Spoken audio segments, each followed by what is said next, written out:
This happened when I was 15 years old. My best friend Anthony wanted me to come over for the night since his parents would be gone all weekend. I rode my bike over and put it in his backyard before letting myself in through his back door. We played basically every video game he had, from FIFA all the way to Call of Duty, with popcorn and other junk food spilled out all over the floor. As the night progressed, we moved from video games to watching half a movie and getting bored to doing prank calls at close to 10 o'clock. Anthony made a few calls to different pizza places. When it was my turn, I just dialed a few random numbers in hopes to get someone at their house. On, say, my fourth attempt, I finally reached somebody. A guy with a deep and rough voice picked up, answering with a yeah instead of a hello. Anthony's laughing in the background made me stumble with my words mid-sentence, ultimately cracking up into laughter. I had never done a prank call, so I sucked at it. The guy on the other end was silent. I regained a straight face and tried to continue with the call. It went something like this. Sir, would it be alright if I borrowed one of the wheels from your car? What's your name, kid? My name is Bob.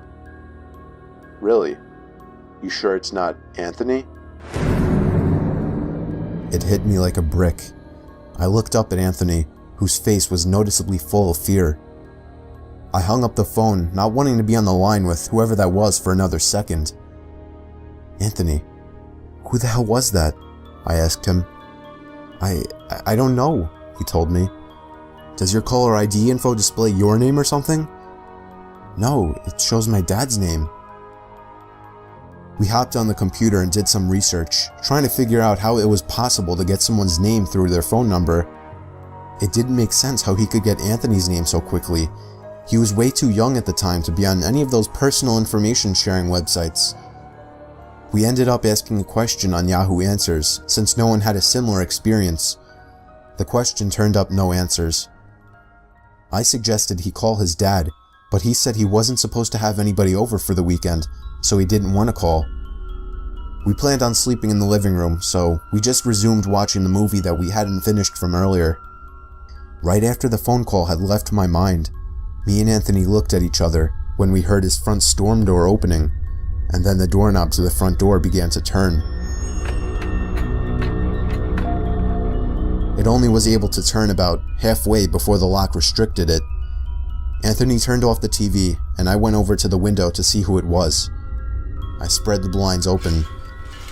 There was a tall guy standing outside. He noticed the blinds moving and turned to look at me. I practically threw the blinds back into place. Me and Anthony hid in the kitchen, listening for any more noises. We heard the sound of the gate to the backyard opening, as it was right outside the kitchen window. God damn it, I said. I forgot to shut the back door. Anthony urged me to run and shut it. I made it to the hallway leading to his back door, and froze. There was a silhouette standing outside the back door. I don't think he noticed me, but he was surely looking into the house. He opened the door and stepped inside. I tiptoed to the kitchen and motioned for Anthony to follow me upstairs. We made it to his room as quietly as possible, pulling the door shut to avoid making any noise.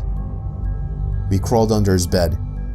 He had cloth covering the bottom of his bed, so you couldn't see anything under it unless you actually moved the cloth.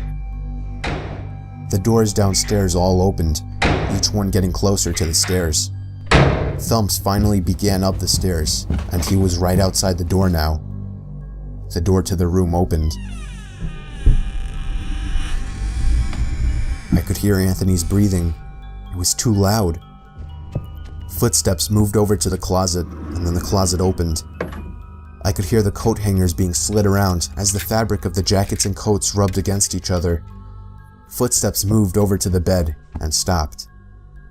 I felt like my heart was about to explode out of my chest. Anthony's breathing was too loud. I had to cover his mouth with my hand. Nothing but silence in the room now. We laid still for so long, I almost thought he wasn't even in the room anymore. I moved my hand away from Anthony's mouth and whispered in his ear, "You think we can make a run for it?" He was about to answer when the most disturbing, memory-haunting scream I'd ever heard filled my ears as Anthony was seemingly dragged out from under the bed. I crawled out and saw him struggling with the man. I desperately looked around for anything to use as a weapon. I settled with the screwdriver sitting on his nightstand. I hurried over to the man and drove the screwdriver into his back. He let go of Anthony as he let out a scream of agony, giving us time to get the hell out of the house. Running onto the road would give away our position too easily. It would take too long to make it to his neighbor's house. We dove for the tree line in the woods and took cover behind a bush, watching the house. The back door opened as the man stepped outside, looking around the backyard. He then looked out to the woods. I felt his eyes pass me as he scanned through the tree line. It seemed that it was too dark for him to see us. Then, he turned his head back in our direction. I ducked behind the bush. "Joe, he's coming." "What?" "Dude, get up, we gotta run." He was right. The man was approaching us fast. How could he have seen us? We ran through the woods with the leaves crunching under us, giving away our position. When Anthony tripped over something, I crouched down with him, hoping we had run far enough. Not even 20 seconds later, oncoming footsteps from the direction we were running from came fast. They slowed down only 2 trees away from us as we lay face down in the leaves. Moments later, the footsteps take off in another direction. We waited until we could no longer hear them and took off back in the direction of the house. While running, over the sound of leaves crushing and my heavy breathing, I could swear I heard leaves crushing from behind us. We made it back to his backyard, into his house, and this time remembering to shut the back door. We were now able to call the police. Anthony stayed on the line with them, while I patrolled the back windows, making sure nobody was out there. It was so dark though, I couldn't see anything. So I did something that seems stupid today. I turned on his backyard lights, and immediately in the distance, over by the woods, I saw him, standing in front of a big tree. He turned off back into the woods and disappeared out of sight. That was the last time me or Anthony ever saw him. I would be lying if I told you we heard the occasional knocks at our windows or something cliche. No, that was it. 5 years have passed and nothing has happened. Do I wonder if it was somehow linked to the prank call? Maybe. Does it make sense? Not really. But yeah, this was the story of how me and my still best friend Anthony almost died during a break-in.